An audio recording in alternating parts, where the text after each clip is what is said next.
Так, у меня была проблема ми бемоль. Какая проблема?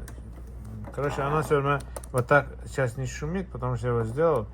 Примерно, вот я сейчас покажу, примерно вот так. Вот, всем известен этот звук. Это все время. Короче, я его сделал. Как? Здесь проблема не подушки, проблема вот здесь.